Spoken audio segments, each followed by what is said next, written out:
संपूर्ण रामायण कथा भाग 29। राम का वनवास। राम ने अपने पिता दशरथ एवं माता कैकेयी के चरण स्पर्श किए। राम को देखकर महाराज ने एक दीर्घ श्वास और केवल हे राम कहा, फिर अत्यधिक निराश होने के कारण चुप हो गए। उनके नेत्रों में अश्रु भर आए। विनम्र स्वर में राम ने कैकेयी से पूछा, माता, पिताजी की ऐसी दशा का क्या कारण है? कहीं वे मुझसे अप्रसन्न तो नहीं है? यदि वे मुझसे अप्रसन्न हैं तो मेरा क्षण मात्र भी जीना व्यर्थ है। कैकेयी बोली, वत्स, महाराज तुमसे अप्रसन्न तो हो ही नहीं सकते, किंतु इनके हृदय में एक विचार आया है जो कि तुम्हारे विरुद्ध है, इसीलिए ये तुमसे संकोचवश कह नहीं पा रहे हैं। देवासुर संग्राम के समय इन्होंने मुझे 2 वर देने का वचन दिया था।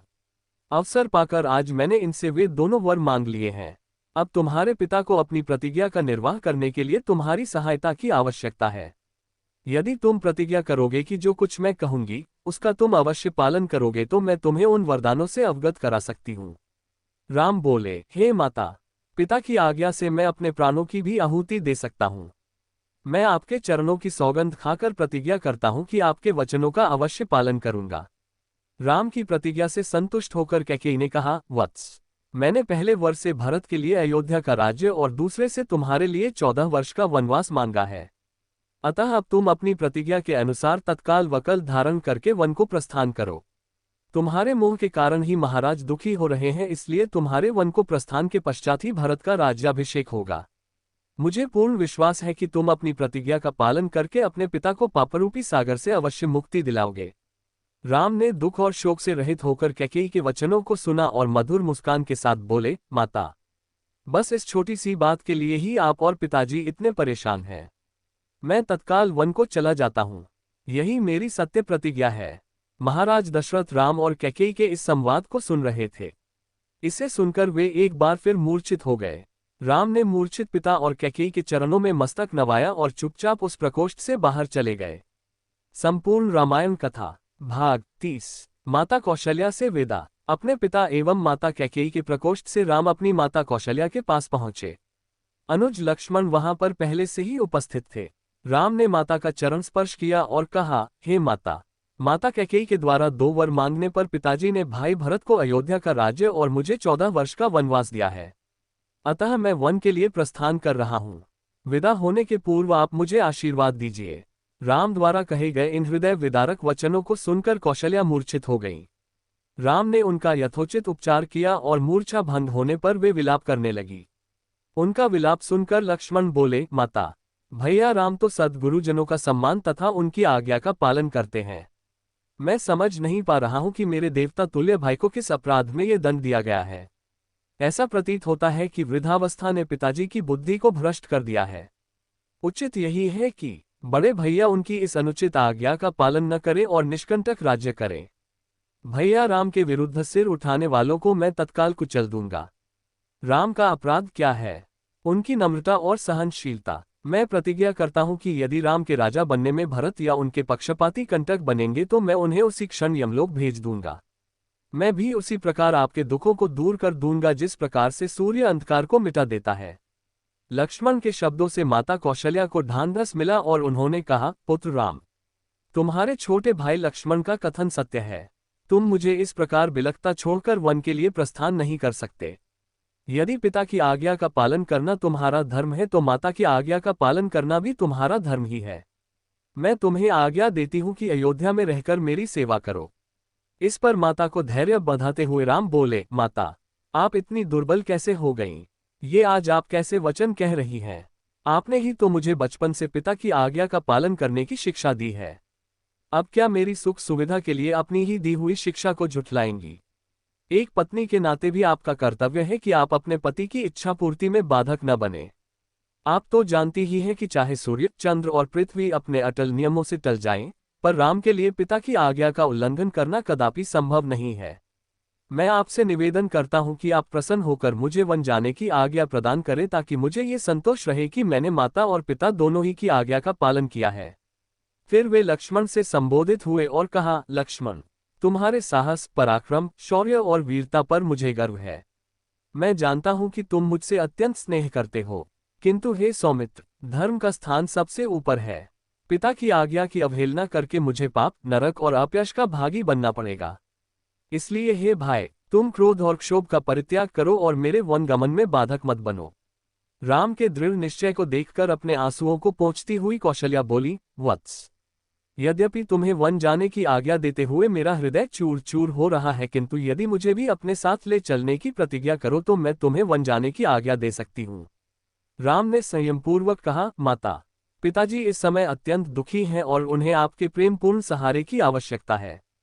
ऐसे समय में यदि आप भी उन्हें छोड़कर चली जाएंगी तो उनकी मृत्यु में किसी प्रकार का संदेह नहीं रह जाएगा। मेरी आपसे प्रार्थना है कि उन्हें मृत्यु के मुख में छोड़कर आप पाप का भागी न बने। उनके जीवित रहते तक उनकी सेवा करना आपका पावन कर्तव्य है। आप मोह को त्याग दें और मुझे वन जाने की आज्ञा दें।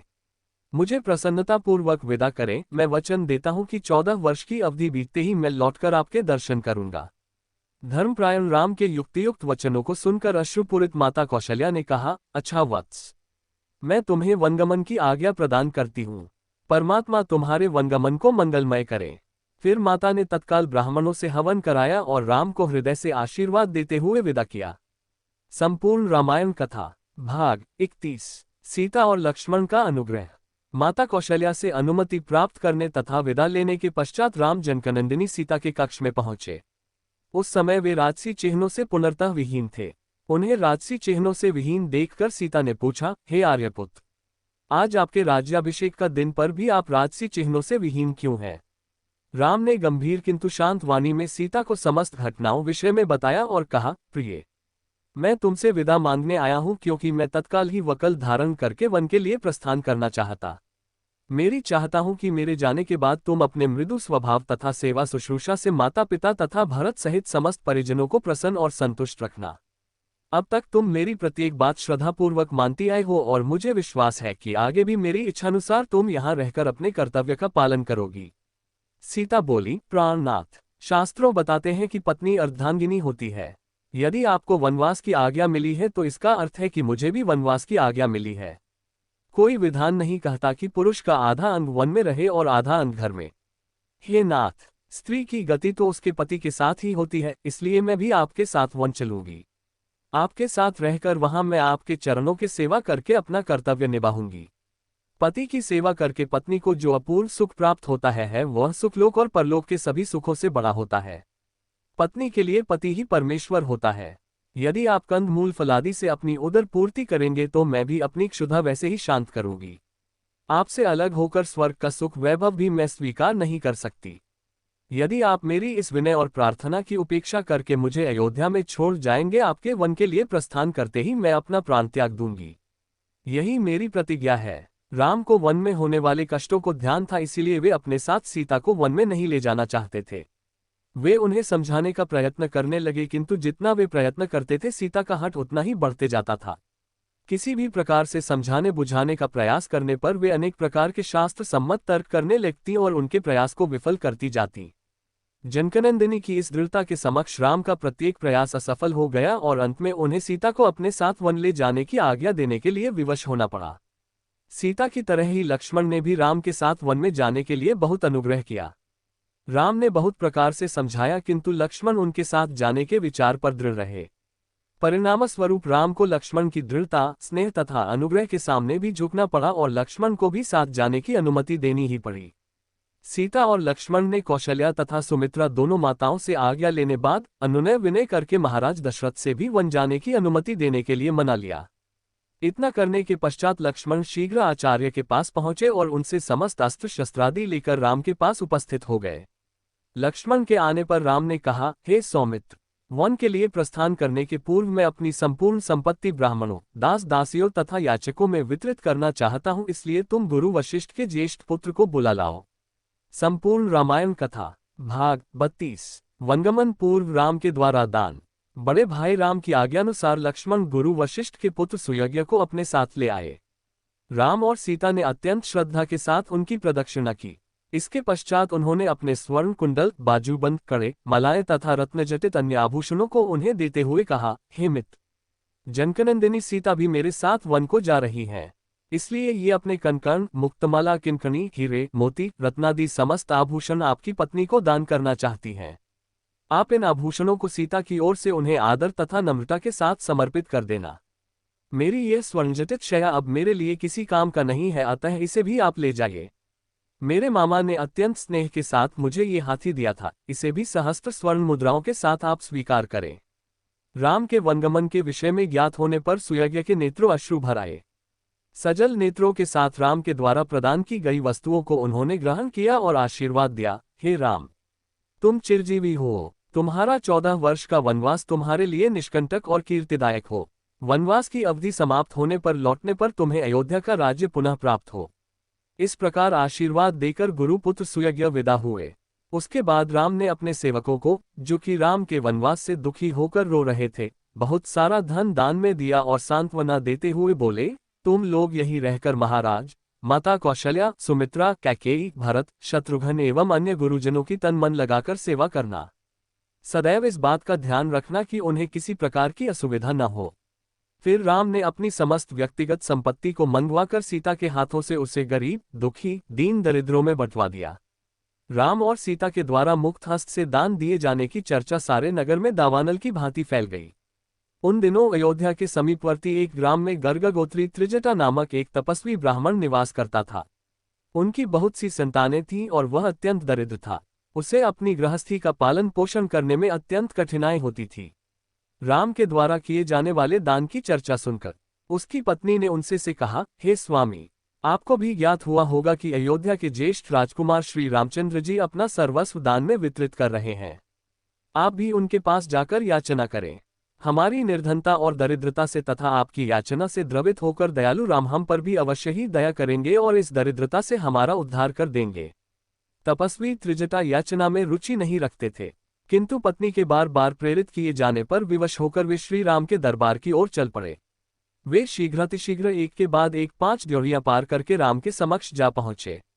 उनकी तपस्याजनित तेज और ओस प्रभावित राम बोले, हे तपस्वी, हे ब्राह्मण देवता, आपका हृदय तीव्र गति से स्पंदित हो रहा है और शुभ्रभाल पर श्वेत कण झलक रहे हैं। ऐसा प्रतीत होता है कि आप बड़ी दूर से तीव्र गति के साथ चले आ रहे हैं। आपकी वेशभूषा आपके धन का अभाव का परिचय देता है, अतः आपने अपने हाथ में जो दंड रखा है उसे आप अपनी पूर्ण शक्ति के साथ फेंकिए।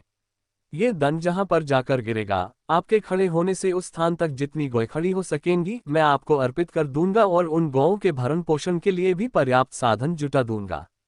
इस आदेश को सुनकर त्रिजटा ने पूरी शक्ति के साथ दंड फेंका। दंड सरयू नदी के दूसरी पार जाकर गिरा। राम ने उसके बल की सराहना की तथा उसे अपनी प्रतिज्ञानुसार गौएं दान में दी। उनको विदा करने के पूर्व स्वर्ण, मोती, मुद्राएं, वस्त्रादि भी दान में दिया। इस प्रकार अपनी असंख्य धनराशि का दान कर सबको संतुष्ट करने के पश्चात वे सीता और लक्ष्मण के साथ पिता के दर्शनों के लिए चले गए। संपूर्ण रामायण कथा आगे का भाग 33 में सुनिए।